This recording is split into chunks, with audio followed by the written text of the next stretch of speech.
जीवन sir online classes में आप सभी मित्रों और सहपाठियों का हार्दिक स्वागत है। ये डेली करंट अफेयर्स के हिसाब से अपनी क्लास चल रही है और अगस्त माह के हिसाब से जो भी डेली लेटेस्ट होता है उससे संबंधित अपनी चर्चा होती है। तो इससे संबंधित अपन बात करते हैं। सर्वप्रथम जो भारत के प्रसिद्ध न्यायाधीश है जस्टिस, जैसे भारत के पहले AK सीकरी न्यायाधीश थे जो जुलाई 2019 में काफ़ी चर्चा में रहे थे, अगर आपको वैसे मालूम हो तो। ऐसे भारत के वर्तमान में justice Madan B Lokur, justice Madan B Lokur है, ये भारत के रिटायर्ड न्यायाधीश है। इनकी जो नियुक्ति की जाएगी, फिजी देश का विशेष रूप से आपने नाम सुना होगा, फिजी।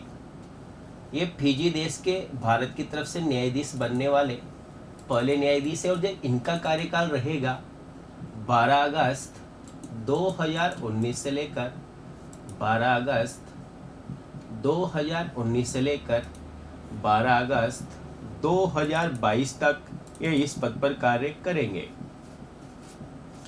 तो किसी भी देश के इंटरनेशनल लेवल पर फिजी देश के भारत से की तरफ से पहले न्यायाधीश जो फिजी देश में क्या होंगे, न्यायाधीश बनेंगे, जिनका नाम क्या है, जस्टिस मदन बी लोकुर।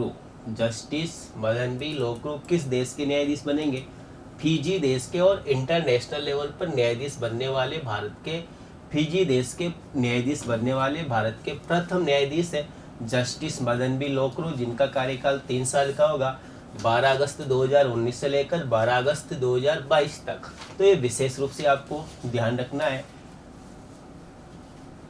इसमें नेक्स्ट बात करें, जैसे भी 15 अगस्त का बिल्कुल प्रोग्राम सामने है, स्वतंत्रता दिवस, तो उससे पहले बहुत सारे स्वतंत्रता आंदोलन कर्मी हुए हैं जिनका योगदान रहा है नेशनल लेवल पर और इंटरनेशनल लेवल को। तो उनको याद करते हैं। मैडम भीकाजी कामा का आप सबने नाम सुना होगा, मैडम भीकाजी कामा।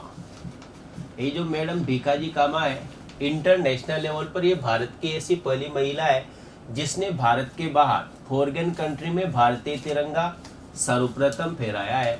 अगस्त 1907 में भारत से बाहर भारत का तिरंगा फहराने वाली भारत की पहली महिला मैडम भीकाजी कामा। किस देश में इन्होंने तिरंगा फहराया, सर्वप्रथम जर्मनी देश में।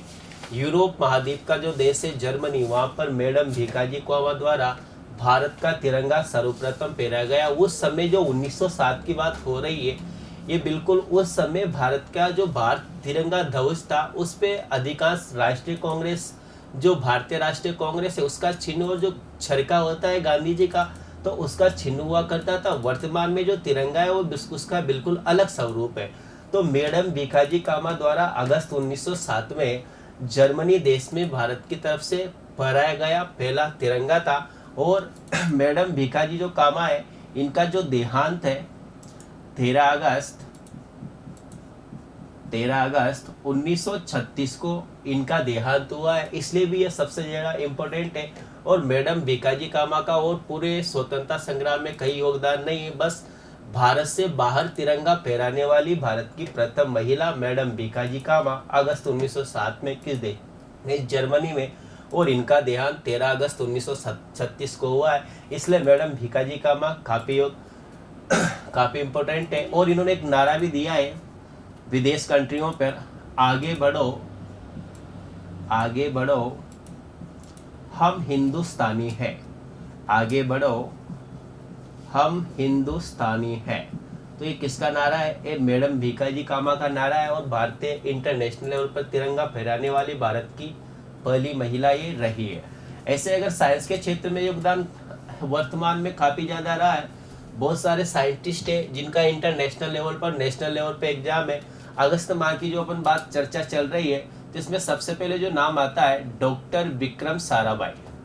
विशेष रूप से आपने नाम सुना होगा डॉक्टर विक्रम साराभाई। जो डॉक्टर विक्रम साराभाई है, इनको अगर आपको गूगल द्वारा, जो गूगल संपूर्ण विश्व की सबसे ज़्यादा चर्चित कंपनी है, तो गूगल द्वारा नेट पे बिल्कुल इनको श्रद्धांजलि भी दी गई है और डॉक्टर विक्रम जो साराभाई है, इनका जो जन्म है 13 अगस्त को हुआ है, 13 अगस्त 1919 को।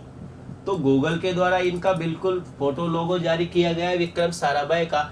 विक्रम साराभाई का भारत में काफी योगदान रहा है साइंस के क्षेत्र में, टेक्नोलॉजी के क्षेत्र में।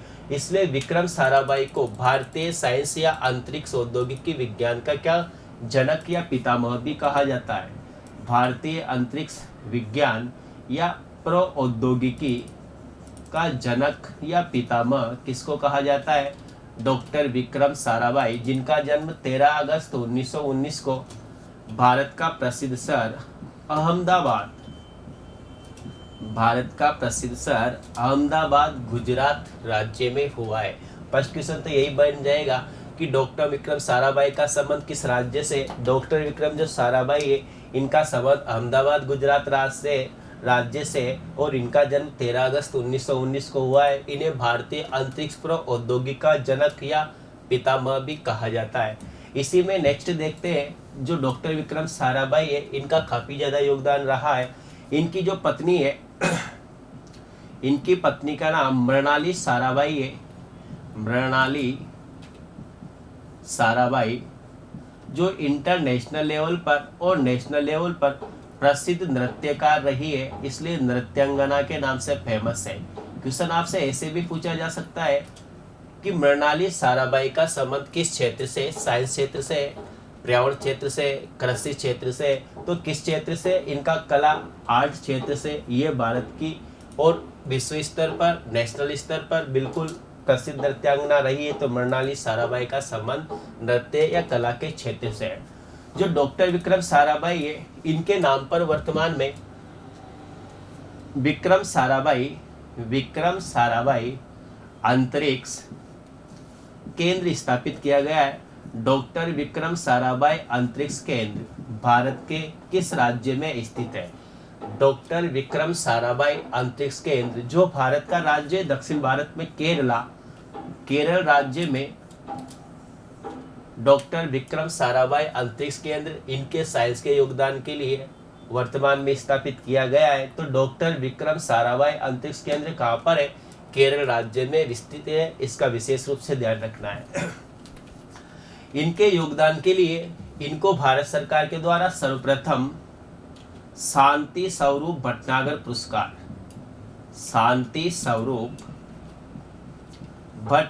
पुरस्कार इन्हें दिया गया। फर्स्ट क्वेश्चन तो यही से बिल्कुल हो जाता है कि जो शांति स्वरूप भटनागर पुरस्कार है, इसका संबंध किस क्षेत्र से है?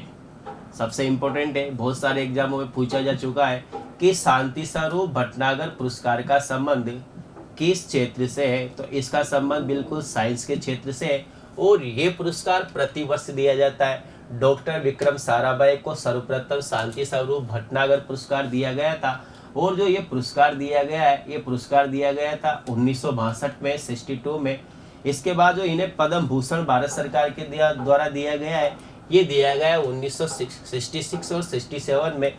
1966 और 67 में ये पुरस्कार भारत सरकार के द्वारा दिया गया। इनकी मृत्यु के बाद भारत सरकार के द्वारा डॉक्टर विक्रम साराभाई को जो पुरस्कार दिया गया पद्म विभूषण है, जो देश का दूसरे नंबर का सर्वोच्च सम्मान है। और ये जो पुरस्कार दिया गया इनकी मृत्यु के बाद 1969 में 69 में ये पुरस्कार इन्हें दिया गया था।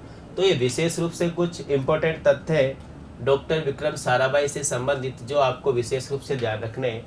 और वर्तमान में पूछ लिया जाए कि जो इसरो है, इंडियन स्पेस रिसर्च ऑर्गेनाइजेशन, तो इसरो के जो जनक है वो भी डॉक्टर विक्रम साराभाई को ही माना जाता है। और इसरो की स्थापना करने में विक्रम साराभाई का महत्वपूर्ण योगदान है। विक्रम साराभाई को इसरो का जनक कहा जाता है। और जो विक्रम साराभाई के द्वारा ही अधिकांश जो टेक्नोलॉजी विकसित की गई है, उसमें वर्तमान में जो चंद्रयान है, चंद्रयान जो मिशन 2 है, उसके बिल्कुल 2 पार्ट्स, एक तो है प्रज्ञान और ये एक विक्रम। ये 2 नाम निर्धारित किए गए, प्रज्ञान और विक्रम। तो जो विक्रम नाम है ये डॉक्टर साराभाई के नाम पर लैंडर इसका चंद्रयान 2 का नाम रखा गया है। और जो प्रज्ञान है, ये प्रज्ञान है जो चंद्रयान मिशन 2 का नाम रोवर रखा गया है। तो ये कुछ विशेष इंपॉर्टेंट जानकारी है जो किसी भी एग्जाम के लिए इम्पोर्टेंट साबित हो सकती है। तो डॉक्टर विक्रम साराभाई का जन्मदिन 13 अगस्त 1919 को पूरे विश्व में, भारत में नहीं संपूर्ण विश्व में मनाया जाता है और इनका जन्म अहमदाबाद गुजरात में हुआ है। तो डॉक्टर विक्रम साराभाई का संबंध किस राज्य से? अहमदाबाद गुजरात राज्य से। ये विशेष रूप से ध्यान रखना है। इसमें बिल्कुल नेक्स्ट जो अपन बात करते हैं अभी भारत का एक राज्य है जहां पर मुख्यमंत्री कृषि आशीर्वाद योजना, मुख्यमंत्री कृषि आशीर्वाद योजना 12 अगस्त 2019 से शुरू की गई है। भारत का कौन सा राज्य है जहां पर कृषि के क्षेत्र में किसानों को बढ़ावा देने के लिए मुख्यमंत्री कृषि आशीर्वाद योजना शुरू की गई है? तो ये जो भारत का राज्य है, वर्तमान में भारत के 4 राज्यों में चुनाव होने जिनकी घोषणा कर दी गई है। तो इनमें से एक राज्य है झारखंड। झारखंड में मुख्यमंत्री कृषि आशीर्वाद योजना शुरू की गई है और झारखंड की राजधानी क्या है? रांची है। और वर्तमान में दिल्ली, महाराष्ट्र, हरियाणा और झारखंड में नवंबर 2019 में चुनाव होने। तो ये विशेष रूप से ध्यान रखना कि मुख्यमंत्री कृषि आशीर्वाद योजना का संबंध भारत के किस राज्य से? बिल्कुल झारखंड राज्य से। तो इसमें बिल्कुल नेक्स्ट पॉइंट देखते हैं जो जम्मू कश्मीर है। जम्मू कश्मीर में अभी धारा 144 लगी हुई है। जम्मू कश्मीर में धारा 144 लगी हुई है। होती क्या है धारा 144? कॉमन ऐसे भी आम जीवन में काम आती है। आप कहीं पर भी बिल्कुल धारा 144 का अगर आपने इसका नियम तोड़ा या इसके नियम के कायदे से विरुद्ध भंग किया आपने, तो बिल्कुल आपको इसकी सजा भुगतने पड़ सकती है। तो धारा 144 का संबंध वर्तमान में भारत का एकमात्र राज्य जहां पर 370 हटाने के विरोध में धारा 144 पहले से ही लगा दी गई थी। वर्तमान में धारा 144 का प्रयोग किस राज्य में किया जा रहा है? जम्मू कश्मीर में ये धारा चल रही है। तो जो जम्मू कश्मीर में धारा 144 है जहाँ के मुख्यमंत्री, जहाँ के वर्तमान में जो राज्यपाल सत्यपाल मलिक है, तो धारा 144 में यदि आप किसी भी स्थान पर 8 से अधिक व्यक्ति अगर इकट्ठे हैं, कलेक्ट है समूह में, तो उनके ऊपर ये धारा 144 ऐसे ही लागू हो जाएगी। और इसका आपने अगर नियम तोड़ा, इसके विरुद्ध गए, तो आपको बिल्कुल इसके साथ सजा का प्रावधान है। 5 साल की सजा भी आपके ऊपर हो सकती है और जुर्माना भी हो सकता है। तो धारा 144 इसलिए भी इम्पोर्टेंट है। वर्तमान में जैसे मैंने आपको पहले समझाया था, समझौता एक्सप्रेस नामक एक ट्रेन है, वैसे ही समझौता एक्सप्रेस मैंने आपको ट्रेन कुछ दिनों पहले वीडियो में बताया था, वैसे ही वर्तमान में थार एक्सप्रेस है। जो थार एक्सप्रेस ट्रेन है, इसका काफी विरोध चल रहा है। भारत पाकिस्तान के को ये ट्रेन इस माध्यम से जोड़ती है कि जब से जम्मू कश्मीर पे धारा 370 और 35 का प्रयोग किया गया है, उसी दिन से थार एक्सप्रेस, समझौता एक्सप्रेस और मैत्री एक्सप्रेस, इन ट्रेनों का काफी विरोध चल रहा है और आमजन को जो बिल्कुल यात्रा करते हैं उनको काफी परेशानी का सामना करना पड़ रहा है। तो थार एक्सप्रेस से संबंधित कुछ इंपॉर्टेंट तथ्य हो सकते हैं किसी भी एग्जाम के लिए। जो थार एक्सप्रेस है इसका संबंध भारत और पाकिस्तान दोनों देशों से, ये भारत और पाकिस्तान दोनों देशों के मध्य चलती है। भारत और पाकिस्तान के दोनों देशों के मध्य जितनी भी ट्रेनें चलती है उनमें सबसे ये सर्वाधिक प्राचीन ट्रेन है। यानी कि इस देश आज़ादी से पहले भी ये ट्रेन चलाई जा रही थी और 1941 सर्वप्राचीन ट्रेन है थार एक्सप्रेस। और लगभग 41 वर्षों के बाद, 41 वर्षों के बाद ये ट्रेन वापस दोबारा शुरू की गई है। कितने वर्षों के बाद? 41 वर्षों के बाद 18 फरवरी 2006 से, 18 फरवरी 2006 से, जब भारत के प्रधानमंत्री कौन थे? डॉक्टर मनमोहन सिंह थे। तो डॉक्टर मनमोहन सिंह के समय 18 फरवरी 2006 को भारत पाकिस्तान के मध्य थार एक्सप्रेस नामक ट्रेन वापस दोबारा शुरू की गई है, जो वर्तमान में इसलिए भी राजस्थान से इसका पोर्शन जुड़ा हुआ है, इंपॉर्टेंट हो सकता है। राजस्थान के मुनाबाव खोखरापार बाड़मेर से, आपने नाम सुना होगा विशेष रूप से। राजस्थान के मुनाबाव खोखरापार बाड़मेर से राजस्थान का स्टेशन है पाकिस्तान से जो राजस्थान है उसके 4 जिलों की सीमाएं लगती है, जैसलमेर, बाड़मेर, बीकानेर और गंगानगर। ऐसे जो मुनाबाव है, मुनाबाव खोखरापार नामक स्टेशन है, यहाँ से लेकर पाकिस्तान के जो लास्ट स्टेशन है, जैसे समझौता एक्सप्रेस जाती थी अटारी तक, ऐसे यहाँ पर पाकिस्तान में मीरपुर कास नामक स्टेशन है, यहाँ तक ये ट्रेन जाती है। तो डायरेक्ट क्वेश्चन बनेगा कि थार एक्सप्रेस का संबंध किन 2 स्टेशनों या किन 2 देशों को जोड़ने के मध्य है। तो जो थार एक्सप्रेस है मुनाबाव खोखरापार बाड़मेर से, कहाँ से, मुनाबाव खोखरापार बाड़मेर नामक स्टेशन से पाकिस्तान के मीरपुर कास नामक स्टेशन तक ये जाती है। और इसकी कुल जो लंबाई है, थार एक्सप्रेस जितना डिस्टेंस दूरी करती है उसकी ये 329 किलोमीटर। तो लगभग ये 329 किलोमीटर मुनाबाव खोखरापार बाड़मेर से लेकर मीरपुर कास पाकिस्तान तक ये पड़ती है। और इसमें आपको ज़्यादा कुछ भी नहीं है, भारत पाकिस्तान को दोनों को बिल्कुल जोड़ने के लिए ये ट्रेन शुरू की गई थी। और वर्तमान में जितनी भी ट्रेन चल रही है सबसे प्राचीन ये ट्रेन है, थार एक्सप्रेस, भारत पाकिस्तान से संबंधित। तो इससे संबंधित कुछ इंपॉर्टेंट तथ्य है जो विशेष रूप से ध्यान रखना। यही मैं आपको एक बार फिर मैत्री और समझौता एक्सप्रेस का रिमाइंडर लगा देता हूँ। जो मैत्री या समझौता एक्सप्रेस है ये भी काफ़ी चर्चा में रहा है, पहले भी मैंने आपको बताया। तो मैत्री समझौता एक्सप्रेस शिमला समझौता हुआ है भारत पाकिस्तान के समय। तो जो शिमला समझौता है उसके समय जो पाकिस्तान के प्रधानमंत्री थे जुल्फिकार अली भुट्टो और जो भारत के प्रधानमंत्री थे इंदिरा गांधी।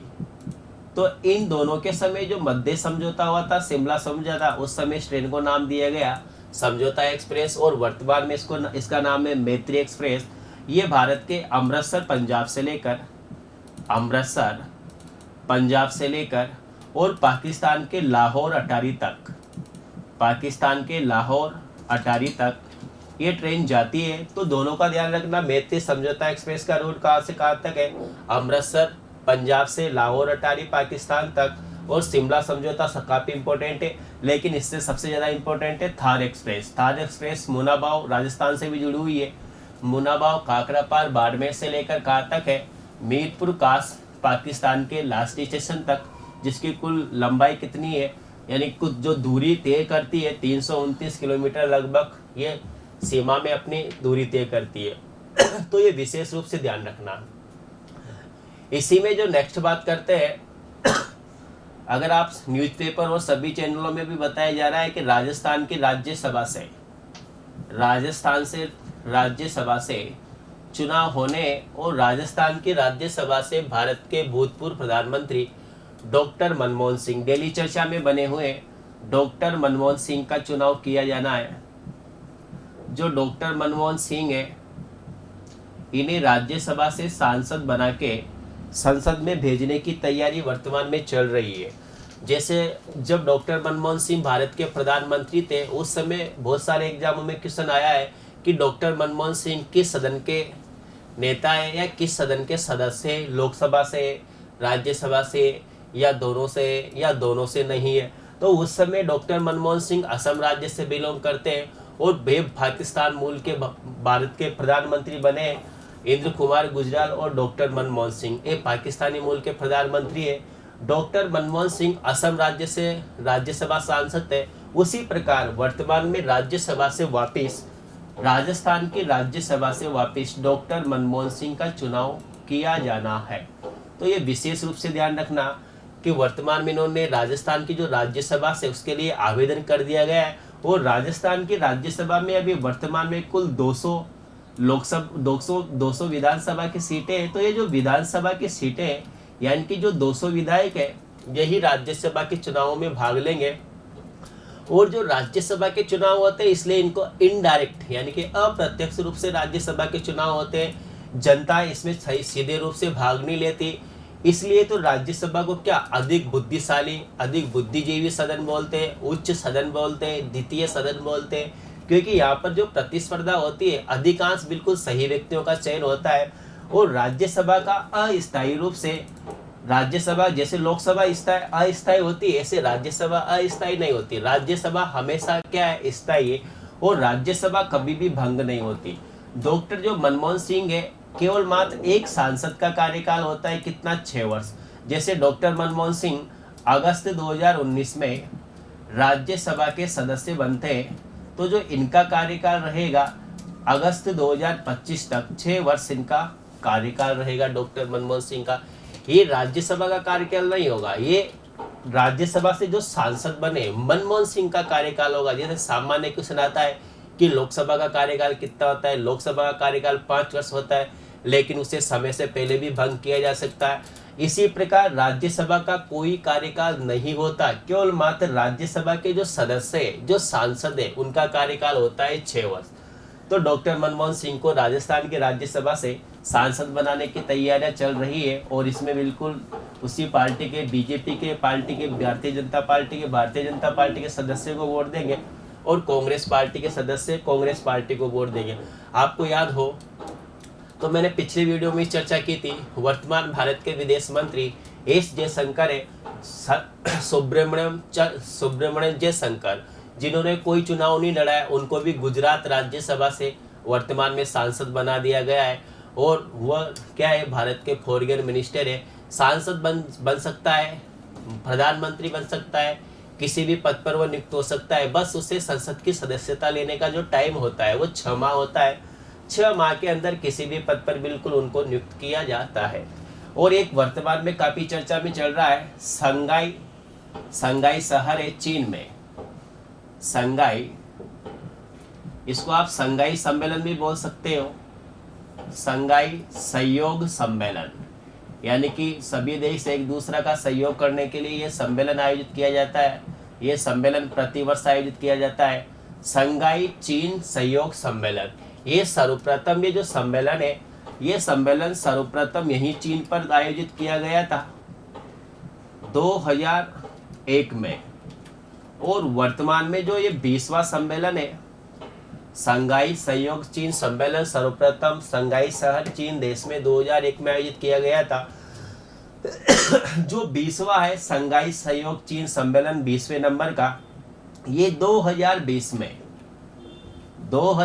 में एक एशिया महाद्वीप का देश है, किर्गिस्तान नामक स्थान पर यह सम्मेलन आयोजित किया जाएगा, जिसको आप बिस्मेक सम्मेलन भी बोल सकते हो, या बिस्मेक, या इसको आप संघाई सहयोग चीन सम्मेलन भी बोल सकते हो। तो 20वें नंबर का 2020 में कहाँ पर आयोजित किया जाएगा, किर्गिस्तान नामक स्थान पर यह सम्मेलन आयोजित किया जाएगा। ये विशेष रूप से बिल्कुल ध्यान रखना है। इसमें बिल्कुल नेक्स्ट जो टॉपिक पढ़ते हैं, जो सबसे इंपॉर्टेंट है, G20 शिखर सम्मेलन का आप सबने नाम सुना होगा। वर्तमान में न्यूज़पेपरों में सब में काफी चर्चा में रहा G20 शिखर सम्मेलन। ये जो टॉपिक्स है इकोनॉमिक्स में तो जुड़ते ही है, और बिल्कुल इन टॉपिक्स का कोई सा भी एग्जाम हो, सभी एग्जामों के लिए बिल्कुल इम्पोर्टेंट है। जो G20 शिखर सम्मेलन है, वर्तमान में 15 अगस्त आने में, अगस्त माह चल रहा है, 15 अगस्त की तैयारी जोरों शोरों पे चल रहा है। लेकिन जो G20 शिखर सम्मेलन वर्ष 2019 में जापान का एक प्रसिद्ध शहर है ओसाका, जापान में ये सम्मेलन आयोजित किया गया था। इसमें भारत की तरफ से प्रतिनिधित्व, किसकी तरफ से, भारत की तरफ से जो प्रतिनिधित्व किया गया था, वर्तमान भारत के प्रधानमंत्री नरेंद्र मोदी के द्वारा इसमें प्रतिनिधित्व किया गया था। और यहाँ पर G20 सम्मेलन में हेल्थ से संबंधित संपूर्ण जो पूरी G20 शिखर सम्मेलन में भाग लेने वाले हैं, सबको संबोधन किया था, और हेल्थ का फुल फॉर्मा उन्होंने बताया था। ये संपूर्ण विश्व में टॉप अर्थव्यवस्था वाले देश हैं, जिनका शिखर सम्मेलन प्रतिवर्ष आयोजित होता है। तो 2019 में ओसाका, जापान में यह सम्मेलन आयोजित किया गया। यहीं पर भारत के वर्तमान प्रधानमंत्री श्री नरेंद्र मोदी द्वारा इस शिखर सम्मेलन में प्रस्ताव रखा गया कि 2022 का जो G20 शिखर सम्मेलन में वो भारत में आयोजित किया जाए। क्या प्रस्ताव रखा गया, 2022 का G20 शिखर सम्मेलन भारत में आयोजित किया जाए, क्योंकि इस समय भारत की 75वां स्वतंत्रता दिवस, भारत का 75वां स्वतंत्रता दिवस, वो भारत के राष्ट्रपिता महात्मा गांधी की 150वीं वर्षगांठ मनाई जाएगी। ये किसी भी एग्जाम के लिए बहुत ज्यादा इंपॉर्टेंट हो सकता है। G20 शिखर सम्मेलन वर्ष 2022 में G20 शिखर सम्मेलन भारत में आयोजित किया जाएगा, ऐसा प्रस्ताव रखा भारत के प्रधानमंत्री नरेंद्र मोदी ने ओसाका जापान में, जहां पर 2019 में आयोजित किया गया कि 75वां स्वतंत्रता दिवस और 150वीं वर्षगांठ राष्ट्रपिता महात्मा गांधी के होने के कारण G20 शिखर सम्मेलन 2022 में भारत में आयोजित किया जाए। इसलिए ये शिखर सम्मेलन 2022 में भारत में आयोजित होगा। अब इससे पहले जो 2019 है ये तो आपने देख लिया, 2021 में जो ये आयोजित होगा ये सम्मेलन, ये विशेष रूप से आपको ध्यान रखना है, 2021 में इटली देश में आयोजित होगा। कहां पर आयोजित होगा? इटली में। जो 2020 है, 2020 में ये सऊदी अरब देश में आयोजित होगा। और 2019 में ये कहां पर आयोजित हुआ है? 2019 में जापान का प्रसिद्ध शहर ओसाका जापान में आयोजित हुआ है। तो ये इसका क्रम विशेष रूप से आपको ध्यान रखना है। G20 शिखर 2019 ओसाका जापान, G20 शिखर 2020 सऊदी अरब, G20 शिखर 2021 इटली देश, G20 शिखर 2022 भारत, जो सबसे ज्यादा इंपॉर्टेंट है।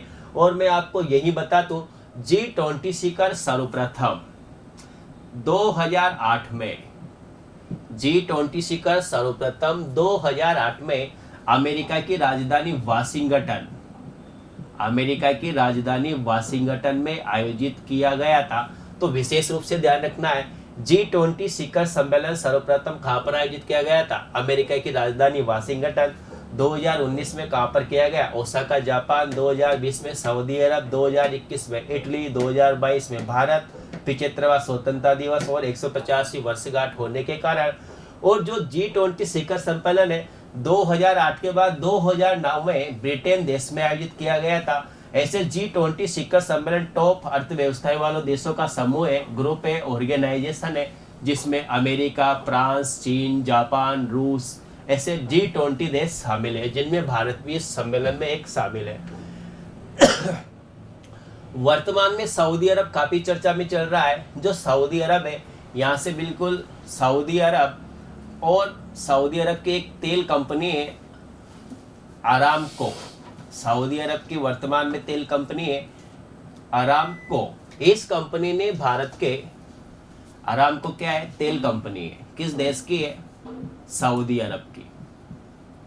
सऊदी अरब। इस कंपनी ने वर्तमान में भारत की जो जियो कंपनी है, जियो रिलायंस कंपनी के साथ एक प्रोजेक्ट किया है, करार किया है। जियो रिलायंस कंपनी और अरामको नामक जो सऊदी अरब की कंपनी, दोनों ने, यानी कि ये अरामको कंपनी का अनुपात होगा 20% और जो जियो रिलायंस कंपनी है इसका अनुपात होगा 80%। तो 20:80 दोनों में डिवाइडेशन किया गया है, अरामको कंपनी और जियो रिलायंस कंपनी। इसके द्वारा वर्तमान में भारत में जो नेट है इस उसकी गति प्रदान करने के लिए गीगा फाइबर, जिसको बोलते हैं गीगा फाइबर का विकास करने के लिए ऐसी टेक्नोलॉजी विकसित की है जिससे 5 सितंबर 2020 तक, जैसे ही आप जो भी भारत में मूवी रिलीज होगी, जिस दिन सिनेमा हॉल में मूवी प्रसारित की जाएगी, उसी दिन से आपके नेट बैंकिंग के माध्यम पे मोबाइल पे डायरेक्ट आप उसका प्रसारण देख सकते हो। तो अरामको तेल कंपनी सऊदी अरब और जियो रिलायंस के मध्य गीगा फाइबर को विकास करने के लिए 5 सितंबर 2020 तक ये कंपनी ऐसी टेक्नोलॉजी विकसित करने जा रही है। और जियो रिलायंस कंपनी वर्तमान में भारत की नंबर 1 कंपनी है। तो ये जो समझौता हुआ है, अरामको नामक कंपनी इसमें 20% अपने शेयर डालेगी, जबकि 80% शेयर किसके रहेंगे? जियो रिलायंस कंपनी के रहेंगे। तो ये विशेष रूप से आप बिल्कुल ध्यान रखना। और 5 सितंबर 2020 तक को पूर्ण रूप से ये टेक्नोलॉजी विकसित कर ली जाएगी। जो सऊदी अरब है, आपने नाम सुना होगा, ओपेक तेल निर्यातक जो समूह देश है, ऑर्गेनाइजेशन है, उसमें भी ये सऊदी अरब शामिल है। इन सभी देशों को मिलाकर ही ओपेक का समूह संगठन होता है और विश्व में इनका बिल्कुल योगदान होता है। तो इसमें बिल्कुल नेक्स्ट अपन टॉपिक देखते हैं जो काफी इंपॉर्टेंट है। वर्तमान में राज्यसभा के सभापति या उपसभापति, जो राज्यसभा के सभापति और उपसभापति दोनों अलग होते हैं, वैसे राज्यसभा के जो सभापति है या जिसको आप भारत के उपराष्ट्रपति बोल सकते हो, वेंकैया नायडू की प्रसिद्ध एक पुस्तक है लिसनिंग लर्निंग और लीडिंग। पुस्तक का नाम क्या है? लिसनिंग, लर्निंग और लीडिंग। इसको आप यल क्यूब के माध्यम से भी बोल सकते हो, यल क्यूब। ऐसा भी आपके एग्जाम में पूछा जा सकता है कि वर्तमान में यल क्यूब नामक पुस्तक के रचयिता या लेखक राइटर कौन है? भारत के वर्तमान उपराष्ट्रपति वेंकैया नायडू के द्वारा लिखी गई ये पुस्तक है लिसनिंग, लर्निंग, लीडिंग, जिसका प्रकाशन अगस्त 2019 में किया गया है और विशेष रूप से आपको ये पुस्तक याद रखनी है। इसी में नेक्स्ट बात कर रहे हैं, वर्तमान में संपूर्ण वर्ल्ड में गेम से संबंधित जो डोपिंग के मामले आ रहे हैं काफी ज्यादा है। विशेष रूप में आपने सब में ही देखे होंगे, डोपिंग यानी कि जो नशीली दवाओं का जो भी सेवन करते हैं उनसे संबंधित। तो एक तो होता है नाडा और एक होता है वाडा। इन दोनों को में अंतर समझना विशेष रूप से काफी इंपॉर्टेंट है और जरूरी है कि नाडा और वाडा है क्या। सबसे पहले इंपॉर्टेंट तो यही चीज है, नाडा जो है ये नेशनल यानी कि भारत में काम करेगा, और जो वाडा है यानी कि राष्ट्रीय आप इसको बोल सकते हो, और अंतरराष्ट्रीय यानी कि पूरे वर्ल्ड में इसको आप बोल सकते हो। तो नाडा और वाडा है जो डोपिंग से संबंधित है,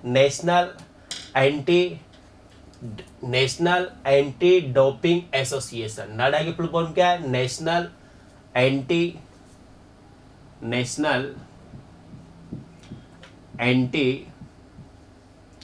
डोपिंग एसोसिएशन।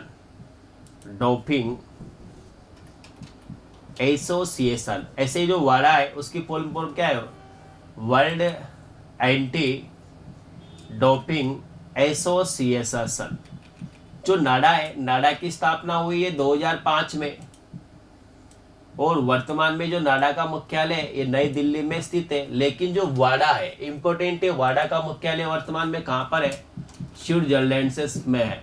और जो वाडा है ये किसमें? डोपिंग से संबंधित पूरे वर्ल्ड में यह संस्थाएं काम करती है। जो डोपिंग, जो भी खिलाड़ी नशीली दवाओं का प्रयोग करते हैं अपनी क्षमता को बढ़ाने के लिए, अपनी कार्य क्षमता को बढ़ाने के लिए नशीली दवाओं का प्रयोग करके पदक जीतते हैं, तो उन पे जैसे अभी वर्तमान में आपने देखा होगा बीसीसीआई के द्वारा भारत के प्रसिद्ध खिलाड़ी पृथ्वी शो पे प्रतिबंध लगाया गया। ऐसे खेलों के क्षेत्र में जो नाडा है इसके अध्यक्ष जो भी होगा भारत में, जो भी खेल मंत्री होगा, भारत का जो भी खेल मंत्री है, वर्तमान में भारत का खेल मंत्री है किरण रिजिजू। ये क्या है? नाडा के वर्तमान में अध्यक्ष है। विशेष रूप से इंपॉर्टेंट ध्यान रखना है, किरण रिजिजू का संबंध भारत का सूर्योदय का नगर अरुणाचल प्रदेश से, यहीं से चुनाव लड़ते हैं और वर्तमान में यहीं से सांसद है। और जो इसका उपाध्यक्ष और जिसको आप सचिव भी बोल सकते हो, नाडा का वर्तमान में जो उपाध्यक्ष और सचिव बनाया गया है वो सबसे ज्यादा इंपॉर्टेंट है। उसका नाम है राधेश्याम जुलानी वर्तमान में नाडा के उपाध्यक्ष और सचिव बनाए गए। ये सबसे ज्यादा इंपॉर्टेंट है। नाडा जो भारत में नेशनल लेवल पे कार्यरत है, किसके द्वारा?